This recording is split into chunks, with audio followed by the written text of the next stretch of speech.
আসসালামু আলাইকুম ওয়া রাহমাতুল্লাহ। ইন্নাল হামদুলিল্লাহ ওয়াসসালাতু ওয়াসসালামু আলা রাসূলিল্লাহ। আম্মা বাদ। সুপ্রিয় একাদশ শ্রেণীর মানবিক শাখার শিক্ষার্থীবৃন্দ, তোমরা যে যেখান থেকে শুনছো সকলকে আজকের ইসলামিক শিক্ষা প্রথম পত্রের ক্লাসে স্বাগত জানাচ্ছি। আশা করি তোমরা আল্লাহর অসীম অনুগ্রহে ভালো আছো। তোমরা ক্লাস শোনার সময় তোমাদের সাউন্ডটা বন্ধ করে রাখবে, অর্থাৎ স্পিকারটাকে মিউট করে রাখবে। আর কিছু জিজ্ঞেস করতে চাইলে, কথা বলতে চাইলে তখন সেটা অন করে কথা বলবে।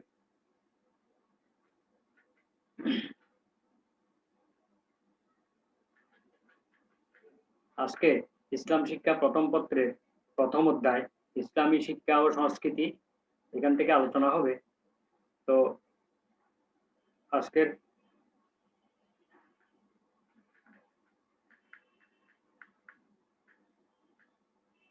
ক্লাসটা হলো ইসলামী শিক্ষার বৈশিষ্ট্য ও তাৎপর্য।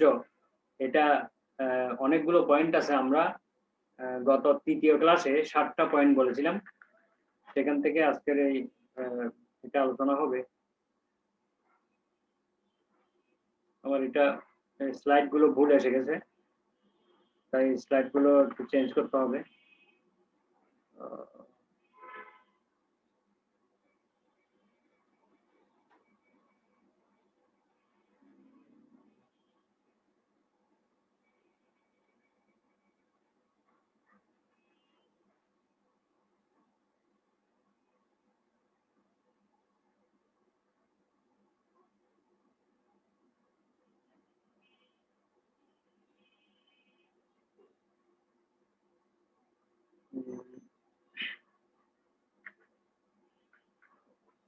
এটা থেকে হবে আজকে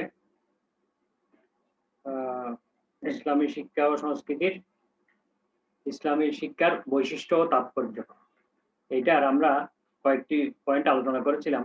1 নম্বর হলো তাওহীদ ভিত্তিক শিক্ষা, তারপরে এটা আলোচনা করেছি। 2 নম্বর সমন্বিত শিক্ষা, এটাও আলোচনা করেছি। 3 নম্বর ওহী ভিত্তিক শিক্ষা, তারপরে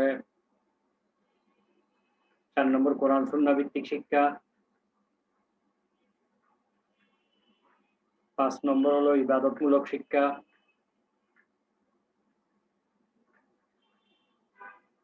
6 নম্বর ইহপরকালীন শিক্ষা, 7 নম্বর জীবনকে সঠিক পথে পরিচালনা।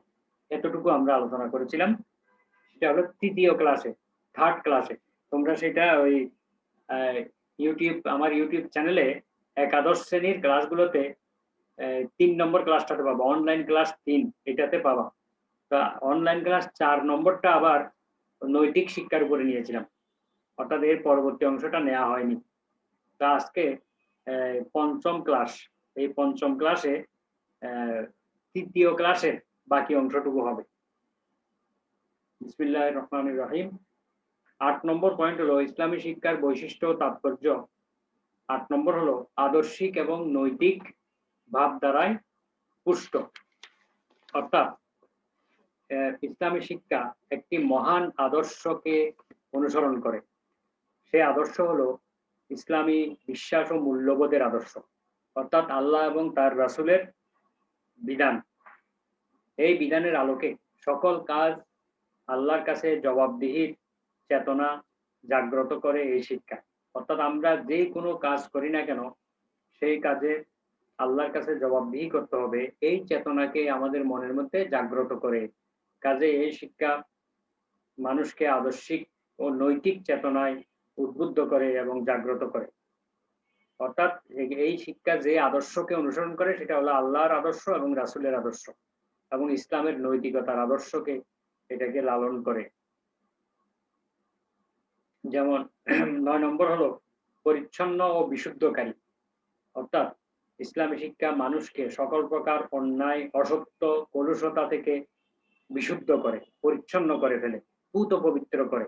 মানুষের চিন্তা, বিশ্বাস, চেতনা এবং চরিত্রকে সংশোধন করে, পরিশুদ্ধ করে। মহান আল্লাহ তাআলা বলেন, আউযু বিল্লাহি মিনাশ শাইতানির রাজীম, হুয়াল্লাযী বা'আসা ফিল উম্মিয়্যিনা রাসূলাম মিনহুম ইয়াতলু আলাইহিম আয়াতিহি ওয়া ইউযাক্কিহিম তিনি মহান সত্তা আল্লাহ, যিনি নিরক্ষরদের মাঝে নবী পাঠিয়েছেন তাদেরকে কোরআনের আয়াত পাঠ করে শোনানোর জন্য এবং তাদেরকে পুত পবিত্র করার জন্য। তাহলে নবী এসেছেন মানুষকে কোরআন শোনানোর জন্য এবং তাদেরকে পুত পবিত্র করার জন্য। কি কাজ করলে তারা পবিত্র হয়ে পরিশুদ্ধ হয়ে আল্লাহর কাছে যেতে পারবে সেই বিষয়গুলো তিনি শিক্ষা দিয়েছেন। সূরা জুমা আয়াত নম্বর 2। তাছাড়া মহানবী সাল্লাল্লাহু আলাইহি ওয়াসাল্লাম নৈতিক উৎকর্ষতা বৃদ্ধি করার জন্য এসেছিলেন। তো ইসলামী শিক্ষার 10 নম্বর বৈশিষ্ট্য হলো যে নৈতিক উৎকর্ষতা। অর্থাৎ এই শিক্ষা লাভ করার ফলে একজন শিক্ষার্থী নৈতিক চরিত্রের দিক থেকে উৎকর্ষতা লাভ করতে পারবে, অর্থাৎ উন্নতি লাভ করতে পারবে। নৈতিক দিক থেকে সে অনেক ডেভেলপড হয়ে যাবে। এই মহানবী সাল্লাল্লাহু আলাইহি ওয়াসাল্লাম বলেছেন, বুইস্তু লিউতাম্মিমা মাকারিমাল আখলাক, আমাকে নৈতিক চরিত্রের উৎকর্ষতা সাধন ও পূর্ণতা বিধানের জন্য প্রেরণ করা হয়েছে। নবীজিকে জিজ্ঞেস করা হয়েছিল, লিমা বুইস্তা, আপনাকে কেন প্রেরণ করা হয়েছে? তখন তার উত্তরে তিনি এই কথা বলেছিলেন যে আমাকে নৈতিক চরিত্রের উন্নতি সাধন করার জন্য এবং নৈতিক চরিত্রকে একটা পরিপূর্ণ অবস্থায় রেখে যাওয়ার জন্য আমাকে প্রেরণ করা হয়েছে। অর্থাৎ মহানবী সাল্লাল্লাহু আলাইহি ওয়াসাল্লামের জীবনে এমন কোনো উন্নত চরিত্র নেই যে চরিত্র তার জীবনে খুঁজে পাওয়া যাবে না। প্রত্যেকটি চরিত্রের এক একটি মহাসমুদ্র মহানবী সাল্লাল্লাহু আলাইহি ওয়াসাল্লামের জীবন। সেখান থেকে আমরা নৈতিক উৎকর্ষতা লাভ করতে পারি এই শিক্ষার মাধ্যমে। এবং মহানবী সাল্লাল্লাহু আলাইহি ওয়াসাল্লামের এই শিক্ষা যে উন্নত এবং সর্বশ্রেষ্ঠ, এই প্রসঙ্গে আল্লাহ নিজেই বলেছেন পবিত্র কোরআনে, ওয়া ইন্নাকা লাআলা খুলুকিন আযীম, নিশ্চয়ই আপনি মহান চরিত্রের উপরে প্রতিষ্ঠিত। সূরা আল কালাম আয়াত 4। আল্লাহ নিজেই বলছেন, হে রাসূল, আপনি মহান চরিত্রের উপরে প্রতিষ্ঠিত। এর থেকে উন্নত চরিত্র, শ্রেষ্ঠ চরিত্র আর হতে পারে না। কারণ তিনি আল্লাহর কোরআনের মতো করে নিজের জীবনকে সাজিয়েছিলেন। কানা খুলুকুহুল কোরআন। হযরত আয়েশা রাদিয়াল্লাহু আনহাকে জিজ্ঞেস করা হয়েছিল নবীজির চরিত্র কেমন? তিনি বলছেন, কানা খুলুকুহুল কোরআন, তার চরিত্র যেমন কোরআন। কোরআনে যা আছে তার জীবনে আছে। ইসলামী শিক্ষার 11তম বৈশিষ্ট্য হলো চির প্রগতিশীল। প্রগতি মানে উন্নতি, অর্থাৎ সব সময় ইসলামী শিক্ষা প্রগতির পথে চলে। ইসলামী শিক্ষা কোনো যুগ, কোনো কাল, দেশ, জাতি, ভাষা ইত্যাদির মধ্যে সীমাবদ্ধ নয়। এটা চির প্রগতিশীল শিক্ষা। মানব সভ্যতার প্রগতি ও বিকাশমান ধারার সাথে এটি পরিপূর্ণভাবে সামঞ্জস্য রেখে চলে।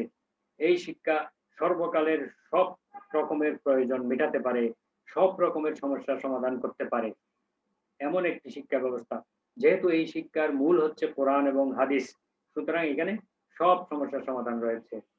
মহান আল্লাহ তাআলা বলেন, ফালাউলা নাফারা মিন কুল্লি ফিরকাতিন মিনহুম তাইফাতুল লিয়াতাফাক্কাহু ফিদ-দীন ওয়া লিয়ুনযিরু কওমাহুম ইযা রাজাউ ইলাইহিম লাআল্লাহুম ইয়াহযারুন।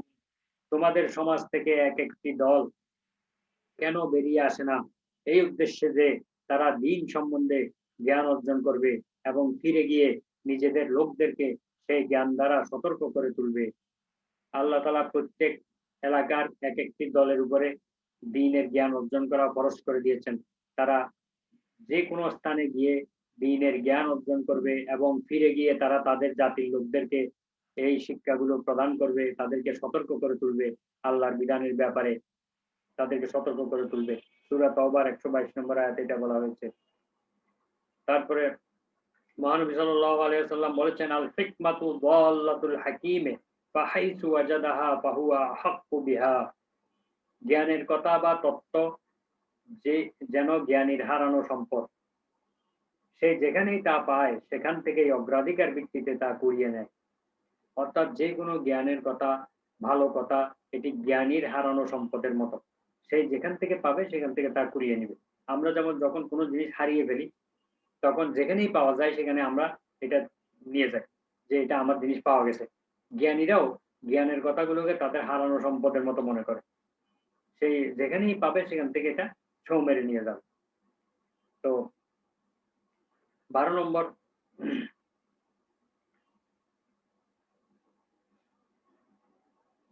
যেমন আল্লাহ তাআলা শিক্ষা দিয়েছেন রব্বি জিদনি ইলমা, জ্ঞান অর্জন করার জন্য আল্লাহ তার কাছে দোয়া করার জন্য শিক্ষা দিয়েছেন, হে আল্লাহ তুমি আমার জ্ঞান বৃদ্ধি করে দাও।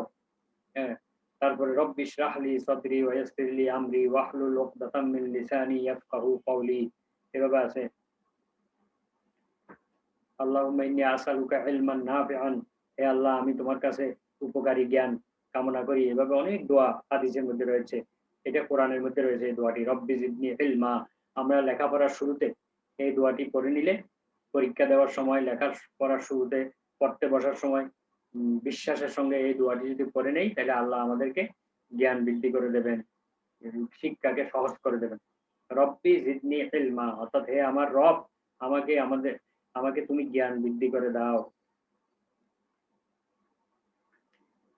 আল্লাহ তাআলা আরো বলেন قد جاءكم من الله نور وكتاب مبين يهدي به الله من اتبع رضوانه سبل السلام ويخرجهم من الظلمات إلى النور بإذنه ويهديهم إلى صراط مستقيم। নিশ্চয়ই তোমাদের কাছে আল্লাহর পক্ষ থেকে এসেছে এক জ্যোতি ও সুস্পষ্ট গ্রন্থ। যারা আল্লাহর সন্তুষ্টি পেতে চায় তাদেরকে তিনি এর মাধ্যমে চিরশান্তির পথে পরিচালিত করেন, আর নিজের ইচ্ছায় তাদেরকে অন্ধকার থেকে আলোর পথে নিয়ে আসেন এবং তাদেরকে সরল সঠিক পথ প্রদর্শন করেন। সূরা মাইদা 15 এবং 16 নম্বর এই দুটি আয়াতে একথা বলা হয়েছে। সুতরাং আমাদেরকে আল্লাহর সন্তুষ্টি পাওয়ার ইচ্ছা থাকতে হবে, তাহলে আমরা শান্তির পথে পরিচালিত হতে পারবো, অন্ধকার পথ থেকে আলোর পথে আমরা আসতে পারবো এবং সরল সঠিক পথ আল্লাহ আমাদেরকে প্রদর্শন করবেন। 12 নম্বর হলো নির্ভুল শিক্ষা। ইসলামী শিক্ষা ব্যবস্থা হলো একটি নির্ভুল শিক্ষা ব্যবস্থা, এর মধ্যে কোনো ভুল নেই। কারণ হচ্ছে এটা আল্লাহ প্রদত্ত শিক্ষা, আল্লাহ তাআলা যাবতীয় ভুল ত্রুটির ঊর্ধ্বে, এবং আল্লাহ তার রসুলকে যা শিক্ষা দিয়েছেন তিনিও তা আমাদেরকে শিক্ষা দিয়েছেন। সুতরাং এখানে কোনো ভুল হওয়ার কোনো কারণ নেই। এই জন্য আল্লাহ তাআলা বলছেন ওয়া আল্লামা আদামাল আসমাআ কুল্লাহা, আল্লাহ আদমকে সকল বস্তুর নাম শিক্ষা দিয়েছেন। এভাবে আল্লাহ তাআলা প্রত্যেক নবীকে নিজে শিক্ষা দেন। নবী রাসূলগণ কখনো দুনিয়ার কারো কাছ থেকে শিক্ষা গ্রহণ করেন না, কোনো শিক্ষা প্রতিষ্ঠানে তারা ভর্তি হন না, সরাসরি তারা আল্লাহর কাছ থেকে শিক্ষা পান। এই জন্য তাদের শিক্ষা হচ্ছে নির্ভুল শিক্ষা, নবী রাসূলগণের শিক্ষা হচ্ছে নির্ভুল শিক্ষা। এই জন্য আমরা এই ইসলামী শিক্ষার মাধ্যমে নির্ভুল শিক্ষা পাবো। মানুষের তৈরি করা জ্ঞান আজকে একরকম, আগামী দিনে আবার সেটা পরিবর্তিত হয়ে আরেক রকম হয়ে যায়। এভাবে ভিন্ন ভিন্ন এক এক সময় এক এক ধরনের পরিবর্তন সাধিত হয়, কিন্তু আল্লাহ তাআলার শিক্ষায় কোনো ধরনের পরিবর্তন নেই। আল্লাহ তাআলা আরো বলেন আল্লামা বিল কলম আল্লামাল ইনসানা মা লাম ইয়ালাম, তিনি কলমের সাহায্যে শিক্ষা দিয়েছেন মানুষকে, তিনি এমন জ্ঞান শিক্ষা দিয়েছেন যা সে জানতো না। শিক্ষার প্রধান বাহন হচ্ছে, মাধ্যম হচ্ছে কলম। যারা কলম ব্যবহার বেশি করবে তারা জ্ঞানে বড় জ্ঞানী হতে পারবে। তো সুতরাং প্রিয় শিক্ষার্থীবৃন্দ, তোমরা সব সময় কলমের ব্যবহার বেশি করবে, যা পড়বে তার চেয়ে বেশি লিখবে। আল্লাহ তাআলার এই বাণী যারা অনুসরণ করবে তারা অবশ্যই জ্ঞানী হতে পারবে। আল্লাহ কলমের মাধ্যমেই শিক্ষা দেন, তাই কলমের ব্যবহার বেশি করতে হবে। মানুষকে তিনি এমন শিক্ষা দিয়েছেন যা সে জানতো না। 13 নম্বর হলো সর্বজনীন শিক্ষা। ইসলামী শিক্ষা হলো সর্বজনীন শিক্ষা, এটা সবার জন্য। পৃথিবীর অনাগত ভবিষ্যতে যত মানুষের আগমন হবে সবার জন্য এই শিক্ষা আল্লাহ তাআলা দান করেছেন। মহানবী সাল্লাল্লাহু আলাইহি ওয়াসাল্লাম এজন্য বলছেন তলাবুল ইলমি ফরিদাতুন আলা কুল্লি মুসলিম, প্রত্যেক মুসলিম নরনারীর উপরে জ্ঞান অর্জন করা ফরজ বা অপরিহার্য। ইবনে মাজাহ এই হাদিসটি রয়েছে, সবার জন্য এই জ্ঞান অপরিহার্য। মহানবী সাল্লাল্লাহু আলাইহি ওয়াসাল্লাম আরো বলেছেন তাআল্লামুল ইলমা ওয়া আল্লিমুহুন নাস, তোমরা জ্ঞান বিজ্ঞান শিক্ষা করো এবং মানুষকে তা শিক্ষা দান করো। 14 নম্বর হচ্ছে পূর্ণাঙ্গ শিক্ষা ব্যবস্থা। ইসলামী শিক্ষার আরেকটি বৈশিষ্ট্য হলো এটা পূর্ণাঙ্গ শিক্ষা ব্যবস্থা। আল্লাহ তাআলার জ্ঞানের পরিপূর্ণ শিক্ষা ব্যবস্থা হলো ইসলামী শিক্ষা, কারণ এটা আল্লাহ তাআলার পক্ষ থেকে পরিপূর্ণ করে দেওয়া হয়েছে, এখানে কোনো কিছু অসম্পূর্ণ রাখা হয়নি। মহানবী সাল্লাল্লাহু আলাইহি ওয়াসাল্লাম যখন বিদায় হজে ভাষণ দিচ্ছিলেন 2,00,000 সাহাবীর সামনে, তখন একটি আয়াত নাজিল হয়। সেই আয়াতের মধ্যে ইসলামের ফুল পরিপূর্ণতার কথা বলা হয়েছে। আল্লাহ তাআলা বলেন সূরা মাইদার ৩ নম্বর আয়াতে কি, আল ইয়াউমা আকমালতু লাকুম দীনাকুম ওয়া আতমামতু আলাইকুম নি'মাতি ওয়া রাদিতু লাকুমুল ইসলামা দীনা। আজ আমি তোমাদের জন্য তোমাদের দিন পরিপূর্ণ করলাম, তোমাদের প্রতি আমার অনুগ্রহ সম্পূর্ণ করলাম এবং ইসলামকেই একমাত্র তোমাদের দিন হিসেবে মনোনীত করলাম। দিন মানে জীবন ব্যবস্থা, ধর্ম, আনুগত্য, অনেক অর্থ রয়েছে এখানে। জীবন ব্যবস্থা বোঝানো হয়েছে, অর্থাৎ আমরা কিভাবে জীবন পরিচালনা করব সেই ব্যবস্থাটা আল্লাহ পরিপূর্ণ করে দিয়েছেন, সম্পূর্ণ করে দিয়েছেন। এখানে দুইবার বলা হয়েছে, পূর্ণাঙ্গ করে দিয়েছেন, আবার বলছেন সম্পূর্ণ করলাম আমার অনুগ্রহ। তাহলে এই দিন পরিপূর্ণ হয়ে গিয়েছে। এই ইসলামিক শিক্ষা যার মধ্যে আছে তার মধ্যে পরিপূর্ণ জ্ঞান আছে, পরিপূর্ণ শিক্ষা আছে। কারণ বৈধ সব শিক্ষাই ইসলামী শিক্ষার অন্তর্ভুক্ত হবে। কয়েকটি হারাম শিক্ষা ছাড়া আর সবগুলোই কিন্তু ইসলামের অন্তর্ভুক্ত হবে। তাই এটি একটি পূর্ণাঙ্গ শিক্ষা। তো আমরা আজকের এই ক্লাসের শেষ পর্যায়ে চলে আসছি। আমরা মোট 14টি পয়েন্টে আলোচনা করেছি ইসলামী শিক্ষার বৈশিষ্ট্য ও তাৎপর্য। তোমরা আবারও বলছি, 3 নম্বর ক্লাসটা অনলাইন ক্লাস 3, একাদশ শ্রেণী, আমার ইউটিউব চ্যানেলে প্লে লিস্টে গিয়ে দেখবে যে একাদশ শ্রেণীর ক্লাসগুলো, সেখানে 3 নম্বর ক্লাসের মধ্যে এর আগের অংশগুলো আছে, 1 থেকে 7 পর্যন্ত পয়েন্ট আছে ইসলামী শিক্ষার বৈশিষ্ট্য। তা আজকেরটা হলো 5ম ক্লাস, এখানে 8 থেকে 14 পর্যন্ত বৈশিষ্ট্যগুলো এখানে রয়েছে। তা আজকের এবং গত 3 নম্বর ক্লাসের 2টি ক্লাসের উপসংহারে আমরা বলতে পারবো যে ইসলামী শিক্ষার মাধ্যমে আমরা ভালো মন্দের মধ্যে পার্থক্য করতে পারবো এবং এই শিক্ষা আমাদের বন্ধুহীন অবস্থায় আমাদের সাথী হিসেবে আমাদের সঙ্গে থাকবে, দুনিয়াতেও থাকবে, আখিরাতেও থাকবে। সুখ শান্তি লাভের পথ দেখাবে। সুখ শান্তি লাভের একমাত্র উপায় হলো আল্লাহ প্রদত্ত জ্ঞান। যার কাছে আল্লাহর প্রদত্ত জ্ঞান আছে তার দুনিয়াতেও সুখ শান্তি আছে, আখিরাতেও সুখ শান্তি আছে। দুর্দিনে কষ্ট সহিষ্ণু করে, জীবনের যখন দুর্দিন আসবে, খারাপ সময় আসবে, তখনও তাকে কষ্ট সহ্য করার জন্য প্রেরণা যোগাবে। কারণ মুমিন কষ্ট পেলেও সওয়াব পায়, সুখে শান্তিতে থাকলেও সওয়াব পায়। এটা একটা হাদিসের মধ্যে রয়েছে। শত্রুর বিরুদ্ধে অস্ত্র স্বরূপ, শত্রুর বিরুদ্ধে সেই জ্ঞানের অস্ত্র প্রয়োগ করে শত্রুকে পরাস্ত করতে পারবে, এটা তার জন্য একটি শক্তি। বন্ধু মহলে শোভা বর্ধন করে। একজন দ্বীনের আলেম তার বন্ধুদের মধ্যে তার সৌন্দর্য প্রকাশ পাবে আর তার মর্যাদাকে বৃদ্ধি করবে।